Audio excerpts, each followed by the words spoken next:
A good day, my lovely viewers, and you're welcome back again to Glee Info. You can be rest assured of daily news and a lot of vibes to keep your mouth open throughout this 10 minutes. Well, we have something very critical to discuss, which is we don't want to die over here. NYSC members cries out, beg federal government to redeploy them from the north. This is from the youth corpus, and I read it says members of the National Youth Service Corps have asked the federal government to redeploy them from the north.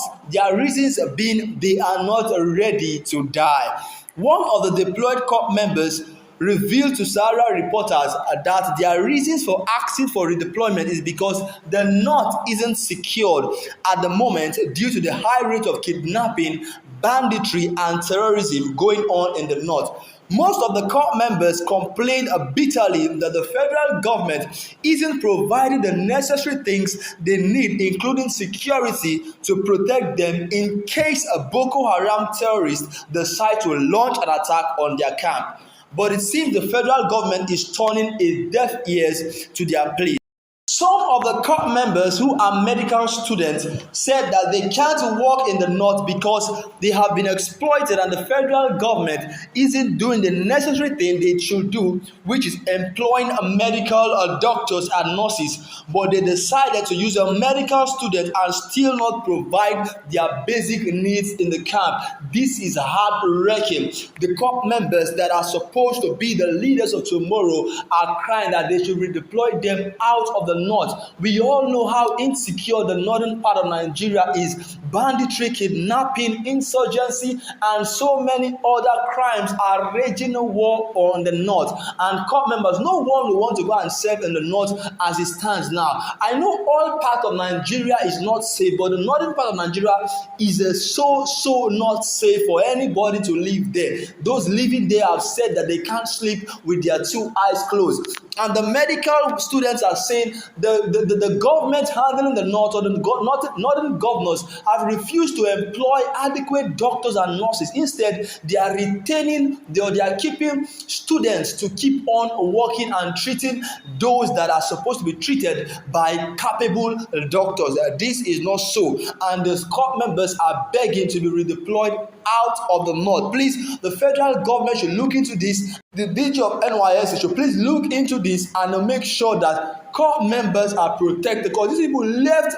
their loved ones, left their family, left their home, and they went to serve in a state whereby they don't know anybody. So they went to serve in a strange land, far away from their motherland. So it is the duty of the federal government to protect their life, because the number one purpose or the number one aim of every military agent is to protect lives and property. So they should protect the lives and the properties of our corps members and not let them die young. Well, I don't know what your thoughts and opinions are, but you can leave them that in the comment section below. Well, moving on to the next news, which is the June 12 protest that happened yesterday. So many youths came out in their massive numbers to protest against this Buhari-led administration. They say Buhari must go. They are just fighting for their right and making their voice heard, saying that this administration has not really lived up to the standard, to their promises and their propaganda and their manifesto. They said while they were trying to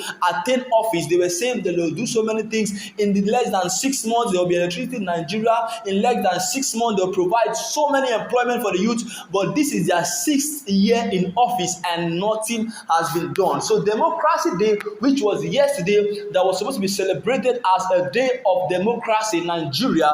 Well, we can see in Abuja, in Lagos, in Osogbo, in Port Harcourt, in Benin, and in so many parts of Nigeria, youth came out yesterday to protest. And we can also see that police didn't stop in performing their usual duties, which is throwing tear gas into the midst of young protesters protesting peacefully, just holding placards and trying to make their voice heard. We saw videos online which I cannot show you because it contains some kind of violence in it. Police throwing tear gas in the midst of these protesters agitating for their right. Well, I read and it says, pictures showing protests in Lagos State, Osun State, Ogun State, and Abuja despite warning. June 12th, a day to be remembered in the history as many Nigerians have ignored the threats and warning by several authorities in the country concerning the planned protest about human rights and government transparency. The Nigerian history accounts for June 12, 1993 as a public holiday to celebrate the restoration of democracy to commemorate the democratic election of Abiola on June 12, 1993. Below are pictures of Nigerians protesting in Lagos State amid presence of police firing tear gas.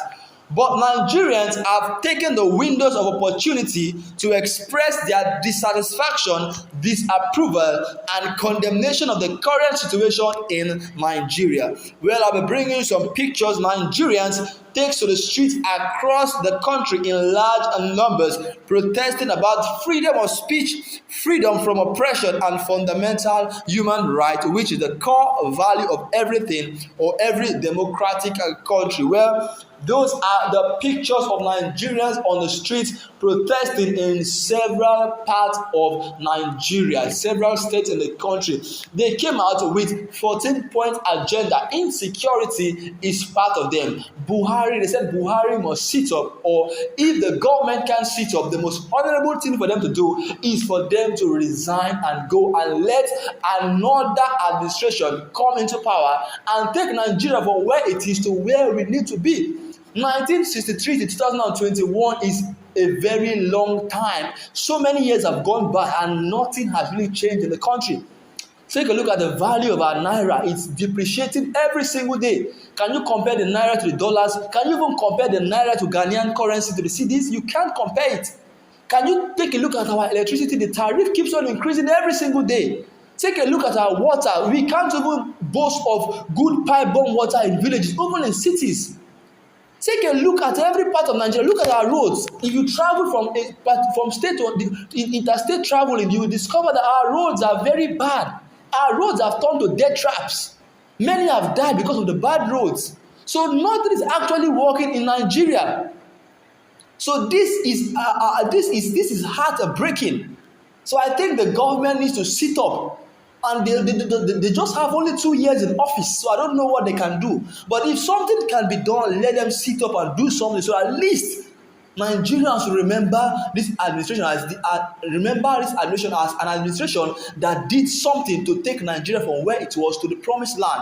But if they have refused to do anything, please, they should step down, resign, and let someone else, a different administration, take over and take Nigeria to the promised land. Please let us know what your thoughts and opinions are. Don't forget to leave your comment in the comment section below. And thank you for staying tuned till this very last minute. Well, we appreciate your time and effort. And please, I would love you to hit that subscribe button you're watching. Once you do that, whenever we drop our daily content, you will be notified every single day, because every single day we keep on dropping quality content on this particular channel, Glee Info. Well, keep watching Glee Info and God bless you.